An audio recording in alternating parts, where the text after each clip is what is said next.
A powerful silence fell over Mar-a-Lago this weekend, but it was not the quiet of retreat.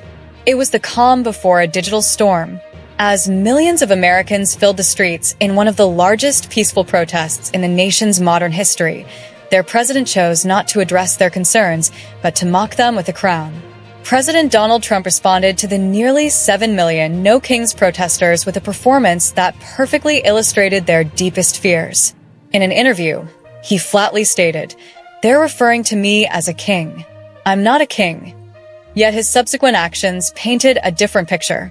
From his Florida resort, he unleashed an AI-generated video depicting himself wearing a crown, piloting a fighter jet, and bombing a crowd of demonstrators with brown liquid. How can a leader claim to reject monarchy while simultaneously embracing its most potent symbol? This was not an isolated comment. It was part of a pattern that fuels the very crisis of confidence it seeks to dismiss. The protests themselves arose from tangible policy fears, mass immigration raids, the deployment of National Guard troops against the wishes of state governors, and sweeping cuts to federal programs that millions rely on. When a leader faces such widespread civic engagement, is the duty to listen or to ridicule? The solution here is not complex, but it is vital.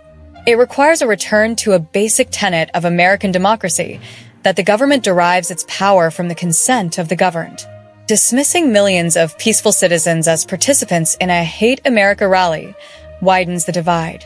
True leadership in this moment would involve acknowledging the protest, engaging with the underlying grievances, and reaffirming a commitment to constitutional principles that place no single person above the law. The chants of "This is what democracy looks like" that echoed from Times Square to Pennsylvania Avenue are a legacy of America's founding spirit. The image of a president digitally enthroned, however, is a departure from it. This moment calls for more than protest or provocative posts.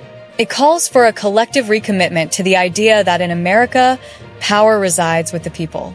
We must choose which legacy to uphold. Our answer will define the republic for a generation.